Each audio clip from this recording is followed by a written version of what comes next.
Gene, tell me, so RV market's booming. What are you seeing? And you mentioned Canada and the US. By booming, what do you mean? It's growing exponentially. Typically, that market grows about 3% a year. Last year, it grew at 6.4%, and the experts are predicting it to grow at 10 to 20% in the next 5 years. And a large part of this has to do with the pandemic, remote living, just being safer with vacations. Pretty spicy stuff, I guess. I mean, it's true. I don't think you can find them. They're having issues keeping them on the lot. They're selling so quick. At least up here during the summer they were. I'm imagining in the US it's the same. Uh, it is. In fact, I've got some statistics here.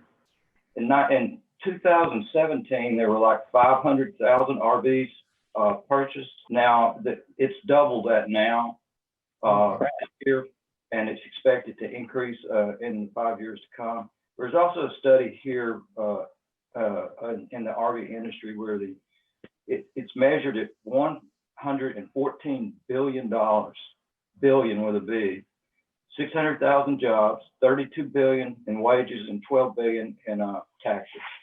That's a pretty big impact. Oh, that's incredible. That's some good growth. Obviously, that would be amazing for the industry. And I think this leads into what we wanted to chat about today, which is of course, this second potential acquisition, and also chatting about the first one you guys made, now under contract for 1.3 million. Let's start with the second. Just going in order of press releases, you guys we're negotiating a second potential acquisition. Do you want to introduce it, Gene, and kind of talk about what that is, and we can go from there? Yes, this is the ranch and RV park near the Dallas-Fort Worth metro, which is a hot market. It's 77 acres. It's got a 20-acre lake in the middle of it that's controlled by the Corps of Engineers, so that's a good thing.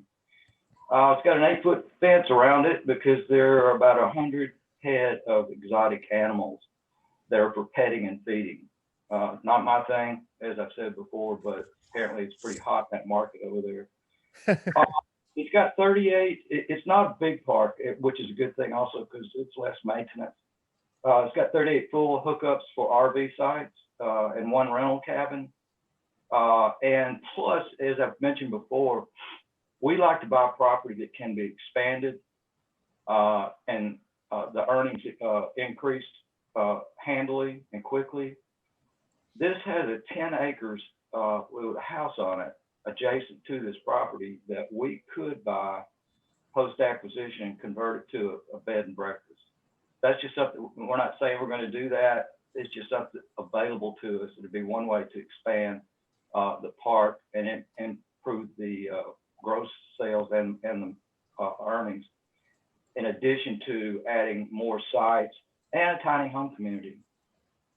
So it's all there to do it and do it that way. It's currently throwing off $90,000 in annual EBITDA, essentially cash flow, and we think we can improve that very quickly. Asking price is 1.3 million, as Jay mentioned. We didn't really negotiate the asking price because the EBITDA justifies that kind of price. We initially had it under a letter of intent. And last week we sent over $10,000 earnest money and locked it up under contract on our signature. As Jay pointed out earlier, we don't have that back with their signature, but we don't see any problems of getting it back in the coming days. Currently, we're negotiating the financing. It requires $1 million cash at closing. We've got 30 days due diligence to come up with it. We have a verbal commitment, but not a lockdown commitment. That's what we're negotiating. Hopefully we'll get that done this week. And if we do, we could have this closed in December. So we think we can get this done. We're cautiously optimistic about it. But we're moving on, getting closer every day. So 1.3 million asking price again, 1 million cash at closing, and the 300,000 is seller financing in favorable terms.